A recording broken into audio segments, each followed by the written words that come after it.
My name's Mackenzie. Thanks for tuning in to another episode of Clicking with the Donkey Divas. Yeah! It's my friend Gertie. And today we're going to just do a quick intro to clicker training and how to train donkeys using positive reinforcement. We're just going to cover the basics here real quick. Over.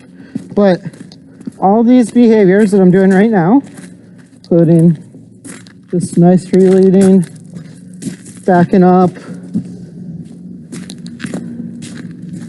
target stick, touch, maybe, take it,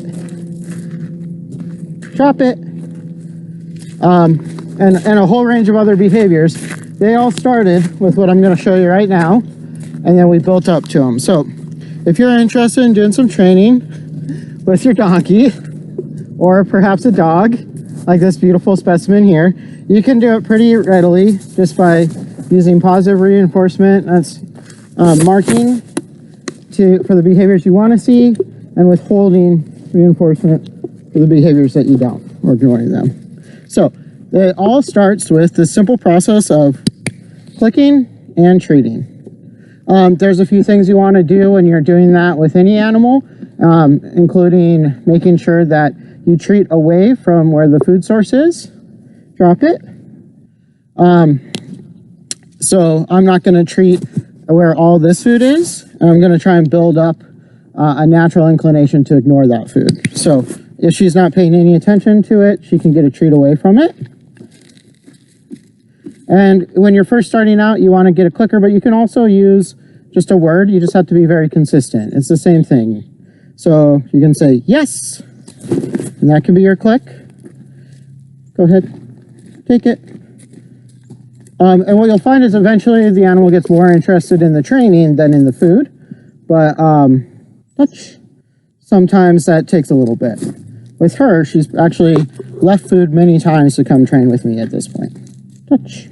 Good. So when you're first starting out, the first thing you want to do is just click and treat. And what we're doing is we're charging up this clicker and creating an association in her brain that when she does something good, there'll be a click and there'll be food. And that will make her more likely to do more of that thing in the future. So I'm just gonna show you, like it's our first time ever, what I would do. So I'm not looking for any major behaviors. Of course, I would prefer not to have her like trying to get into my treat bucket or anything else. I'm doing my best not to signal something else ahead of time. Gertie's sister is frustrated that she's not getting trained right now too. So you got to watch that you don't go for the bucket first, and then that becomes a latent signal for the click. So I'm just gonna click and treat. If you don't have a clicker, you can just use a marker word. Like I said before, I like to use the word yes. You have to be very careful about it, and you want to really pronounce it. So, yes, treat. Yes, treat. Yes, treat. That one's for Buna. There you go. Every time you mark, you reinforce. And those are the simple rules that lead to eventually, once you've done enough of them, okay, take it. You can get a whole lot more behavior. So make sure and keep tuning in, and I'll show you all the cool things you can do with your donkey using clicking and treating. Go take it. You're being very good. She's like, I want to make sure it's okay to have it. Yeah. Like these. Whoa.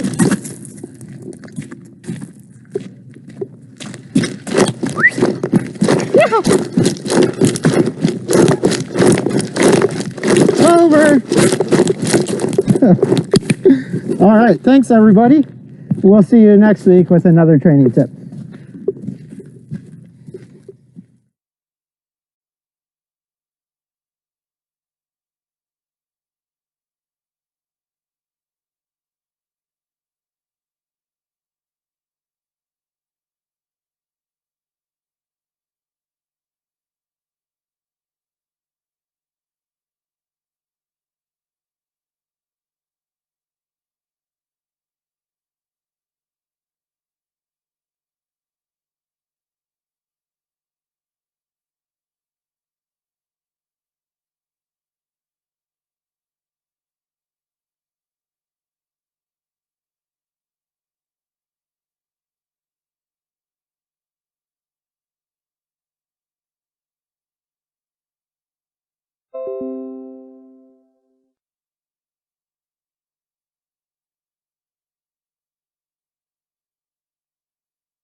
to episode of Clicking with me, Mackenzie, and my buddy here, Canner.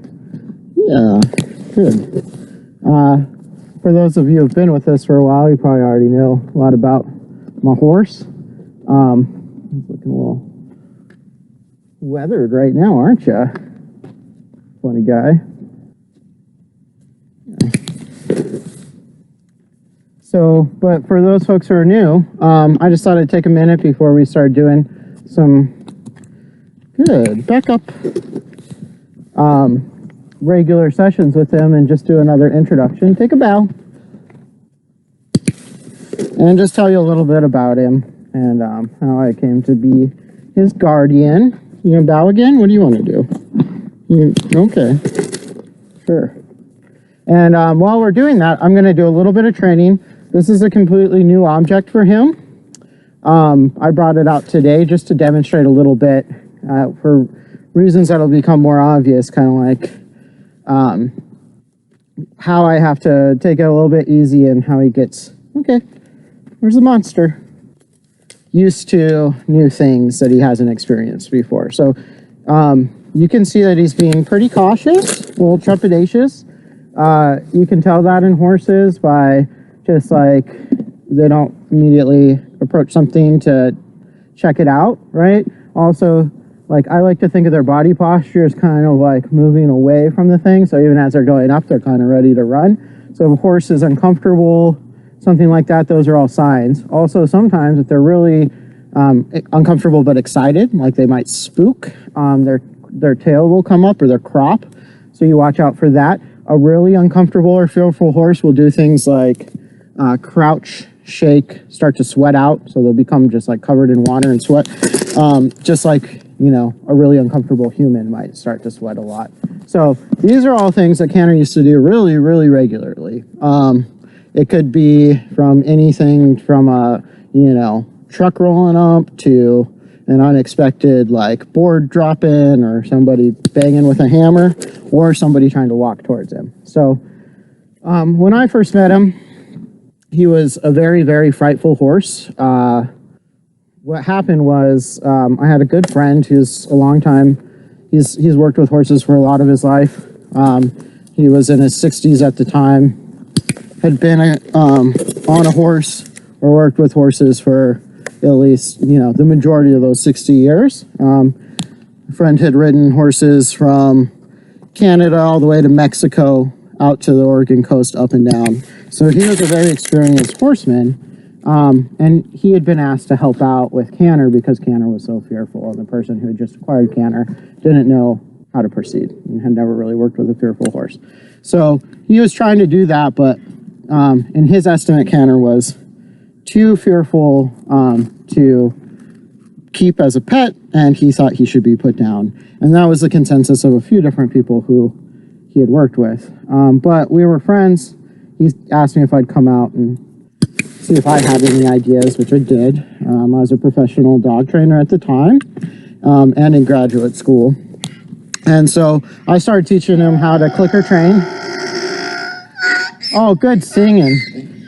Gertie feels like she should have gotten a little bit more camera time today, so she's going to interject when she wants to. Showing the monster. I started clicker training with him and teaching my friend, and they had some good successes, had some struggles.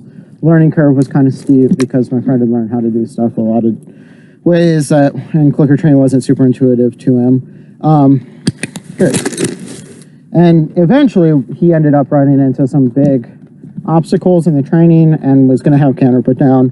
And at that point, I had been also helping out with him enough that I decided to just intervene. And the person that had asked my friend to help out gave him to me for the cost of his room and board. At that point, there was a newspaper article a little bit later written about just my work with him. And as you can see, he overcame a lot of those obstacles. When I first met him, a person walking towards him would send him into a spiral of fear. Oh, you're going to stop? That's an interesting idea.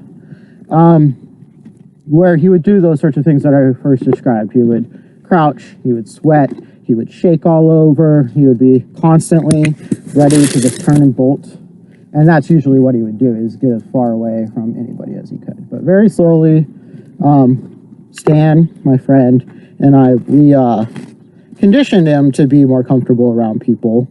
And it's been a lot of work, but now he's very comfortable with people. We'll actually seek out human attention even when I'm not around, just for the joy of the attention. Kisses.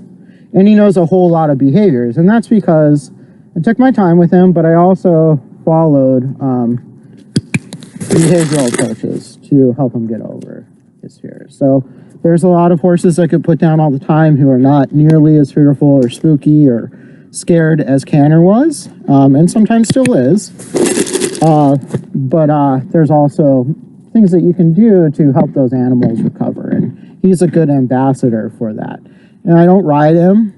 He doesn't really have like a practical use other than helping educate folks, like, you know, as we're doing right now, that there's possibilities of other ways of training animals to get over their fears than the traditional ones. Leave it. Thank you. Back up. But I just want him, he had such a fearful and hard life before I got to know him. My only goal is that he doesn't have to have a fearful, hard life any longer. So, could he be ridden? Maybe, if I really, really, really wanted to, but I'm actually very allergic to horses, so riding them is very uncomfortable for me, and I just don't see the reason to take that chance. He really does enjoy running around. He has a lot of friends out here, and, you know, he gets a good, pretty active life with a lot of interesting stuff, and he's no longer just fearful of everything. So I know that it can be kind of hard to believe that he is as fearful as what I'm saying, seeing him now, but it took me weeks to get him comfortable with me putting my hand in my pocket and taking it out just like that.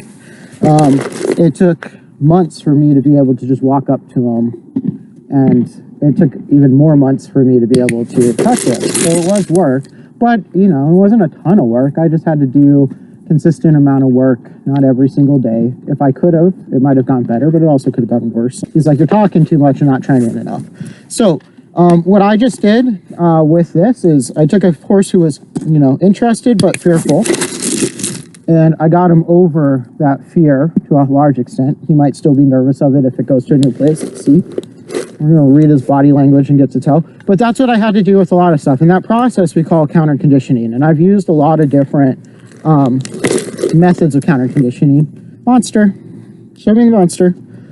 To get them there. But my favorite one is something I'm just going to demo real quick right here. So I've been doing it this whole time. But I want to just talk you through what I've been doing. So he's going to reinitiate Monster with me, either through a fist bump, or just by kind of like looking over to me.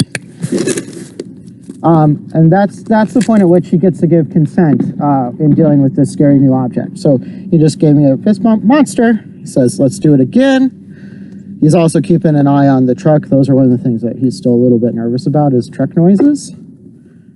Yeah, and that might have actually been him showing me that truck was the scarier thing. So he's learned that if there's something scary, he can get used to it through a process of, you know, giving his consent and then either looking at or touching it, right, to get to know it a little bit better. And it helps him decondition himself to that fear.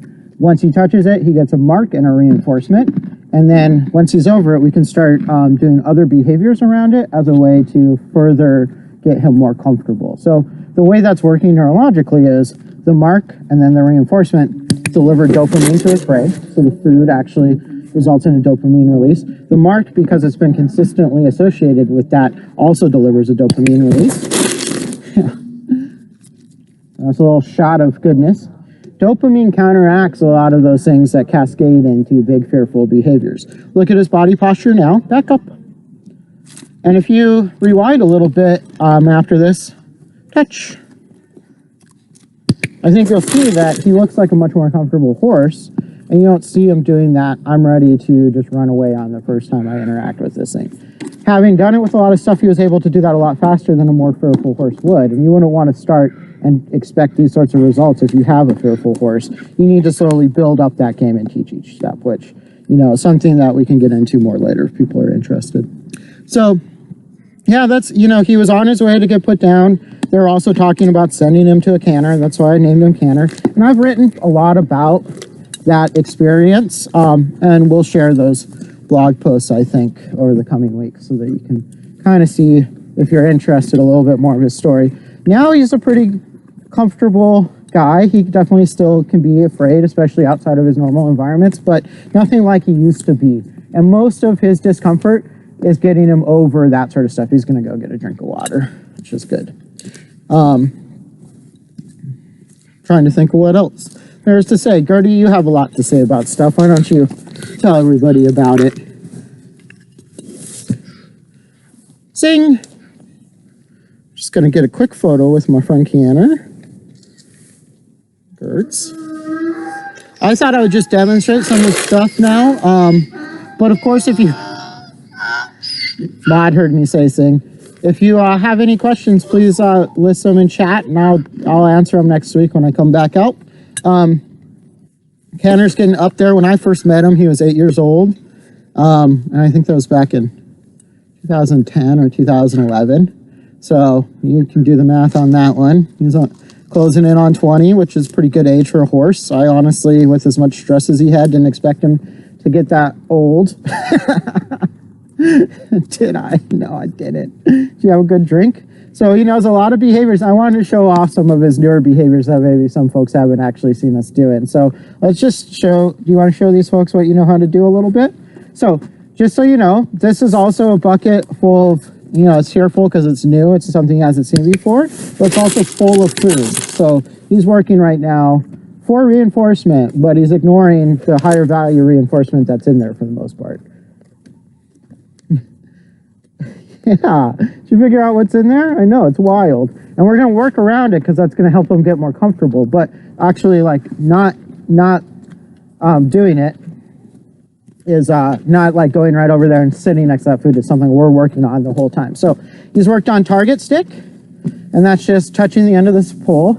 You can always make a target stick for any of your animals. It's super easy to go get a, you know, find like a tennis ball and put it on the end of a dowel. It's I think under $5, and it's a really handy tool for leading.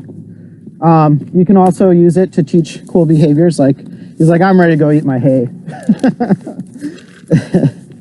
Do you want to go eat your hay? You gonna touch? It's like, this game is boring me. Okay, take a break. It's like, Mackenzie, you're talking too much. So he knows how to target and fall lead that way. He also knows, let's see, I'm going to give him a second to just check in on everybody. The hay just got put out, so that's a pretty big distraction for him because it's cold right now and he really needs those calories. And I think they're probably higher value than the calories that I'm offering him with this stuff. But let's see if he wants to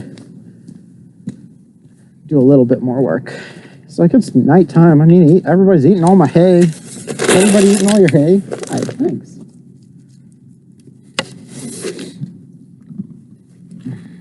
You got stuff in your beard, friendo. You want to do a touch? Thanks. You want to do a backup? Nice lid on. That's solid. Let's go. Touch. I feel like him. It's Sunday. Lazy days. You can pick it up? You can do that way. We haven't practiced with this, so it might be a little bit hard. Touch. It's like, I don't know. Yeah, good touch. He's so used to touching the target stick on this one that pick it up is probably not going to happen. What else can you do? It's like, I can open this gate and go eat some hay, Mackenzie. Oh, let's do a little grooming. So he was very uncomfortable with people touching different spots on his body, but now he's pretty good about, can I pick it up? Let me check his feet, clean them up a little bit when I need to. Pets? We do consent games with pets and touch too, so that he targets first. You just pet him most places.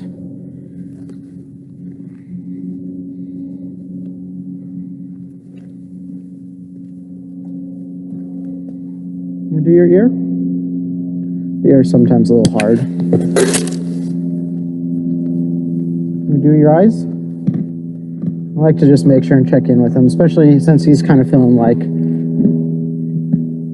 maybe he doesn't want to train right now because it's just late.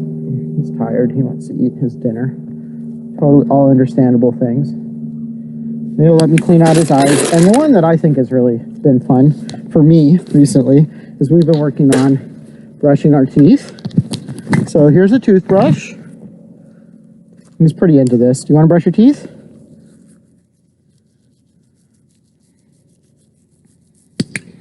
Good guy. He's like, oh, we're going to do teeth brushing. That I'm here for. So the way I taught him to do this is just the same way I taught him to let me pet him and stuff. But, you know, if you're struggling on teaching a toddler, it's also a great way. So we started off really nice and easy, and now, unlike most horses, he's pretty into it because we condition the behavior and he gets to engage as much or as little as he wants to, and that has led to him wanting to, right? Yeah. Did you want more? I can't tell. Are you trying to get away from it, or you just don't know? Yeah. It's kind of fun. To the point like with a brush where he can just do a bunch of it for one reinforcement or no reinforcement, but we're slowly building there. And my goal is to always just make it super fun. And I'm going to give him just a, because he's pretty hungry, and I know that that's going to make it hard for him to train. I'd planned originally to demo a bunch of his different behaviors, but, and I'll try and cover a little bit more of his story while I do that. There you go. And, you know, he's got to ease back into training time. He hasn't had to be on camera for a while, so it's definitely takes it out of him, you know. When I first met him, he was, like I said, really afraid, and it was a kind of weird circumstance. So my friend, who asked me to come out, had just basically visited him a few times, and then he got delivered to a pasture, and when he came to that pasture, he was just really terrified. And they had left him with a halter on, but nothing else, in a very small pen. It was smaller than all the pens out here, and that pen opened only out into open range, and it didn't open it. It was right next to a bigger pasture, kind of like this size or so. But the problem was that he couldn't, you know, nobody could walk him, couldn't get close enough to get a rope onto his halter to walk him out into the open range and then over, because he was just so afraid. So we started out trying to overcome that problem, and he wouldn't take food. He was too afraid. So I experimented a little bit, and I did something that, you know, you really shouldn't do, and but it ended up working. But I reinforced with just approach of a mare, which is something he really wanted. Gertie is so ready to train. The last several months we've been working with her every Sunday, and she is feeling that she's not getting her time. Huh? Are you going to sing for us again? Did she come over to sing? She's like, I think it's my turn now. So we worked out that problem by marking, reinforcing, and slowly walking up a mare. He would let us stand close eventually to get interactions with the mare.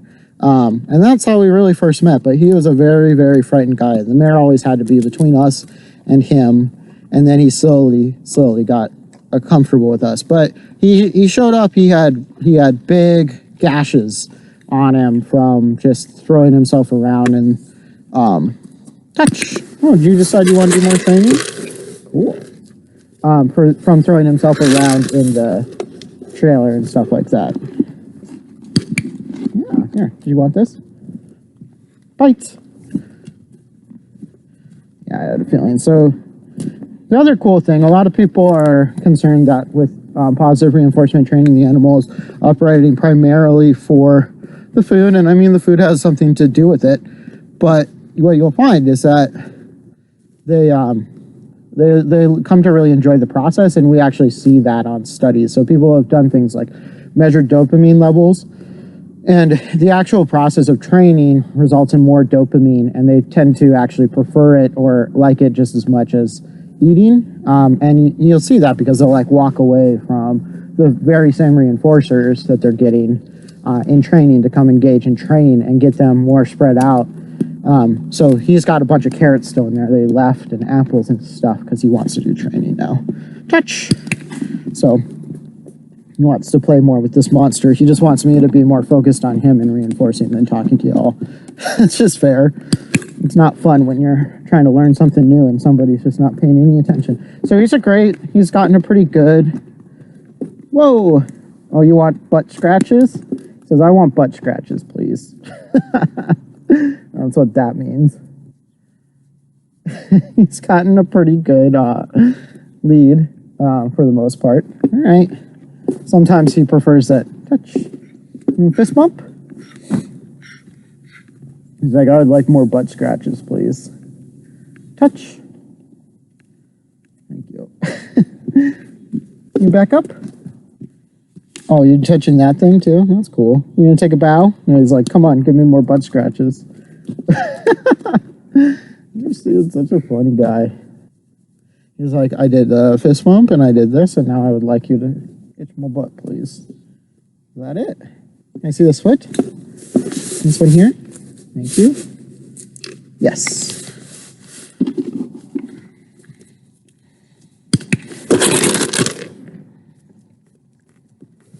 You might also be telling me that something's bugging him back here, so I just want to check him out real quick, because he's a pretty good communicator. He likes to just be like, hey, this is a problem, or, you know, often I'll find something back where he's trying to get me to. Is his leg hurting you? No? Make sure everything's okay. Cuts.